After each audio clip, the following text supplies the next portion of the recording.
Tercer examen parcial, materia Comercio Internacional, imparte Dr. Román Sánchez Zamora, alumnos Teresa Vázquez Rodríguez y Saúl Hernández Rojas. Tratado de Libre Comercio con América del Norte desde la economía en México. Este artículo solo se remonta al balance de hace 14 años de operación, o sea, en el 2008, y nos muestra un panorama de los resultados en la economía mexicana, a los efectos de instrumentos de integración regional, la ocupación de zonas de libre comercio, la mejora en la posición de gobiernos mexicanos en el comercio internacional y la captación de flujos de liquidez de inversión internacional. Recordemos que en el orden de progresivo que se planeó para la integración económica son la zona de libre comercio en la que se eliminan los aranceles, unión aduanera, mercado común, unión económica y unión política, de los cuales no se lograron un mercado común y la unión económica, así como una unión política. Cabe resaltar que el propósito de este tratado, que se puso en marcha en 1994, fue incentivar la inversión y eliminar la barrera para un libre comercio con los Estados Unidos y Canadá. Este tratado logró en México un beneficio de inversión, ya que es atractivo crear productos con mano de obra mexicana y enviarlo al mercado más grande del mundo. Sin embargo, no existía la integración de tecnologías y conocimiento, en el cual no favoreció a México. Por otro lado, también afectó a los Estados Unidos al darle un libre paso de mercancías, ya que México se había convertido en un trampolín barato para otras naciones, logrando México un superávit en este tratado que concluyó en la ratificación solicitada por Donald Trump en el 2017.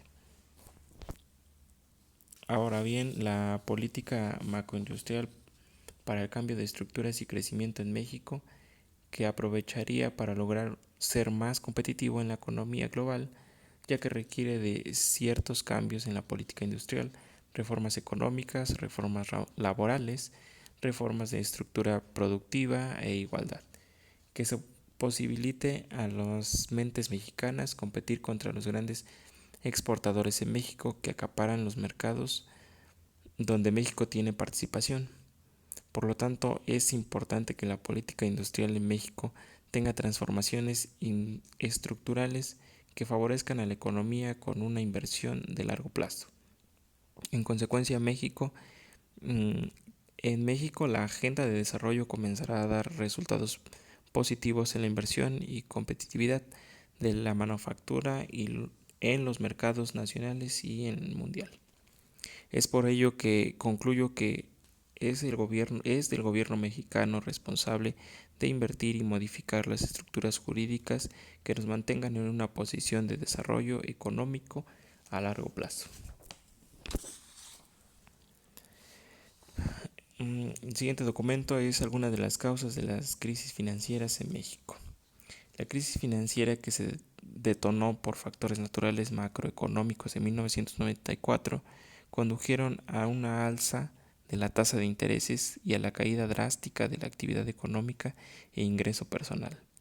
Esta fecha es un dato importante dentro de las grandes crisis económicas que han surgido en México y con ello una gran devaluación de la moneda y el tipo de cambio.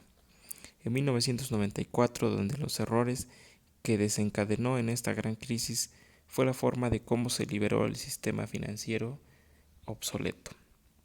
El proceso de privatización y sobre todo las fallas en el marco regulatorio desencadenó lo inevitable de esta crisis y no se hizo esperar.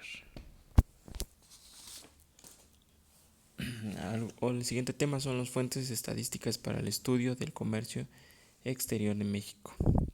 Los principales problemas con los que se topaban los investigadores mexicanos, tanto contemporáneos como la de los años 20, fueron las fuentes. El problema era sus limitaciones para buscar consultas, para buscar información e incluso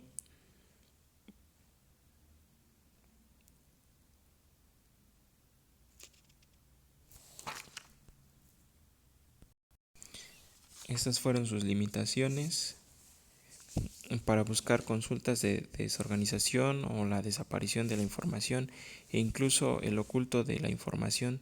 Sin embargo, en la actualidad la información abunda en la materia de comercio internacional o comercio exterior en México. Podemos encontrar ciertos autores que publican de manera libre su interpretación, sus análisis, estadísticas que resultan conflictivas si se desconoce el marco jurídico del comercio exterior en México. En la década de los 20 existía una discrepancia causada por la selección de las fuentes por la obsolencia de los medios de difusión.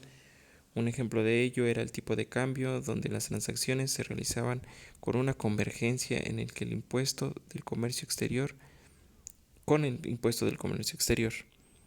Actualmente las fuentes de información está fijado en el mercado y se requieren de solo una fuente confiable, de una tasa media pactada de fácil acceso.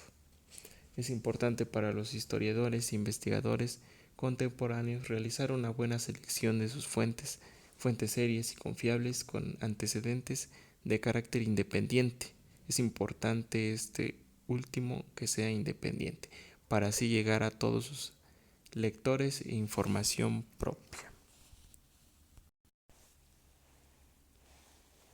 Hola, ¿qué tal? Siguiendo con los documentos, se habla de el empleo en México, del modelo de sustitución de importaciones al modelo de libre mercado.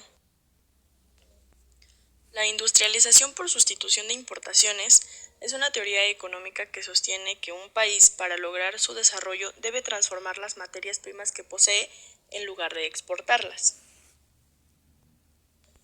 Uno de los textos nos habla que una de las principales características de esta teoría fueron las altas barreras al comercio a principios de 1960. Estas barreras obstaculizaron la importación de muchos productos manufacturados. En algunos casos la importación simplemente estaba prohibida. Cualquier cosa hecha en Latinoamérica estaba protegida de la competencia extranjera. Su precio llegaba a una equivalencia de 2 o 3 veces el producto similar en los mercados mundiales. El papel del gobierno del desarrollo de ICI consistió en proveer subsidios e incentivos para la industria, esto para lograr un objetivo, que América Latina fuera industrializada. México fue uno de los países más cerrados y dirigidos. Con el inicio de la década de 1970, la economía mundial afrontó inevitablemente el fracaso y agotamiento del fenómeno, lo que significó la conclusión de la era de la posguerra, que fue un gran crecimiento económico a una larga era de convulsión económica. En este entramado, la aparición de un gran mercado internacional constituyó una oportunidad para las economías en vías de desarrollo, ya que a través de dicho mercado podrían financiarse de manera directa, siendo esto una puerta del escape. En 1979, cuando las circunstancias empezaban a ser favorables para los países menos desarrollados, el Sistema de Reserva Federal de Estados Unidos tomó la decisión de instrumentar una política monetaria para desaparecer la inflación de las economías estadounidenses y mundiales, que condujo a una profunda recesión de grandes consecuencias. En 1983, 34 países socialistas y en vías de desarrollo se encontraban formalmente renegociando sus deudas. Solo después de 2 décadas de crisis, las naciones comunistas abandonaron la planificación, incluida México, y el mundo industrializado impulsó la mayoría de sus controles sobre el planeta, estableciendo así el regreso triunfante de la globalización. Esto llevó como consecuencia a tratados como bien puede ejemplificar la firma del Telecán. Sin embargo, a casi 2 décadas, el crecimiento de la economía nacional ha sido lento.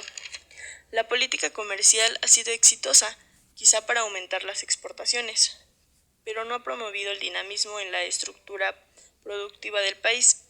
Sin embargo, el lento crecimiento ha restringido su plena absorción, generando desempleo, subempleo e informalidad. El Programa de las Naciones Unidas para el Desarrollo indica que el proceso de industrialización experimentado en América Latina presenta un deficiente crecimiento y una persistente continuidad a la pobreza. A pesar de que el empleo en el sector industrial aumentó, su contribución ha sido deficiente. El sector servicios, por su parte, ha jugado un papel mucho más dinámico, absorbiendo el trabajo desplazado de la agricultura y los aumentos en la población económicamente activa, aunque esconde un volumen elevado de incorporeidad.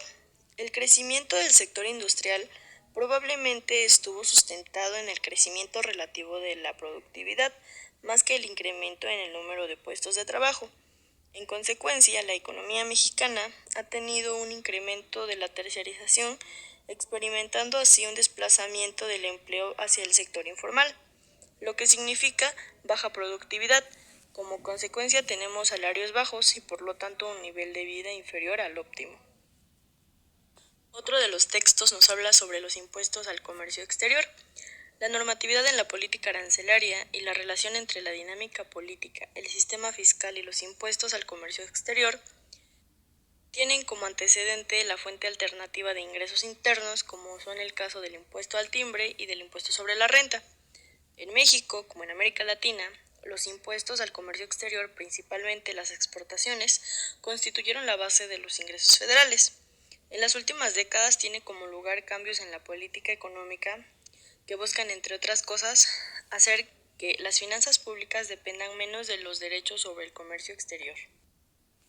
Continuando con los textos, se habla de un déficit, deuda y reforma fiscal en México, con lo cual surge la necesidad de realizar una reforma hacendaria que fortalezca la recaudación y amplíe la base gravable, y se concluye que una reducción transitoria del déficit del sector tendría como consecuencia la caída de tasas de interés, la disminución de las presiones inflacionarias y con ello una apreciación del tipo de cambio. Y finalmente se habla de ir hacia el mercado común norteamericano. México cuenta con el Tratado de Libre Comercio de América Latina, que es uno de los más destacados, y también nos habla que hay otros proveedores que destacan en el mercado regional, por ejemplo China y algunos países del Caribe, que participan con ventajas similares y desplazan la producción de México, al tiempo que tienden a absorber una proporción creciente de la inversión extranjera directa que llega a los países no desarrollados.